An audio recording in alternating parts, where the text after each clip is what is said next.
Hastings is a very quirky, lively town, and we obviously live by the seaside. It's full of people who are interested in different art. It's a very fun town to be in. The festival has had such a big interest from the local community in Hastings. Being able to work with community groups, local workshops, as well as our artistic programme full of artists from and around Hastings. Bringing grief and bereavement out into the open, encouraging people to come together and share experiences, but also engage with grief in lots of different ways through creativity and the arts to create more of a community and more of a sense of social support around grief and loss. Many people find it very difficult, uncomfortable to talk about death, dying, loss, and the festival really gives an opportunity for people to come along and engage in those conversations that might make a difference. Good Grief Festival's mission is really to open up conversations about death and grief, and creativity is a really central part of how we do that. So we wanted very much a Hastings feel to this festival. So we invited local creatives to be involved, and we've worked with lots of community groups and considerable outreach programme actually, as well as a public programme, which has brought audiences to the festival. I think we've encouraged a conversation about grief. Your brain is physically different because you loved them and they loved you. And that is not going to change. They have gone away in the external world, but they haven't gone away internally. Good grief is so important because we introduce creativity through everyday actions, but also through the NHS, through our healthcare, through our local authorities. Actually, we can start to make a difference hugely around the mental health of the population.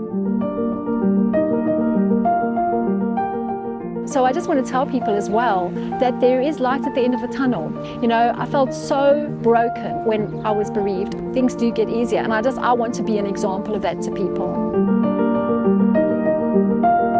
What I'm hoping is that people who otherwise would feel isolated and lonely and unable to share how they're coping will find that there are safe ways and different ways of doing that. We see the coast and the sea as an agent that helps us in our lives, not just a passive backdrop, can help hold our grief.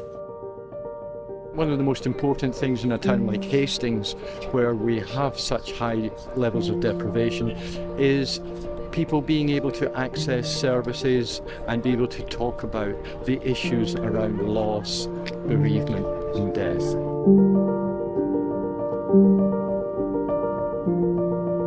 The arts translate the soul, and they deal with subjects that are very close to our heart by their very nature. And so through writing, through drawing, through self-expression of many different kinds, we can access those difficult feelings and process those difficult feelings. Also through the arts you can share those feelings.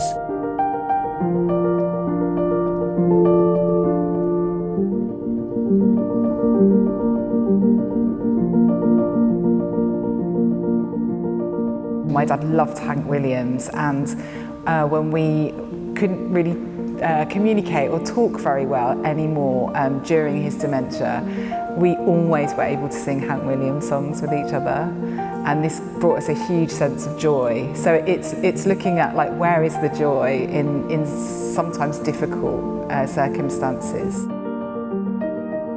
It's touching a lot of people. I think there's a lot of emotions that maybe didn't quite realise could be brought so publicly, you know, and I think that's a great thing.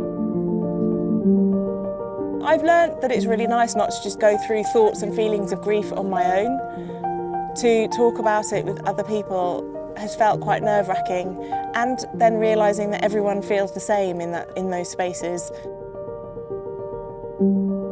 Seeing what the Hastings community has made of the festival and how they've embraced it and developed it and made it their own, it's so inspiring. I hope that people are able to get a sense of how normal grief is, that there's lots of different ways of grieving, that everybody does it their own way, and to give an opportunity for people to come together as a community, to share how they feel and to support one another.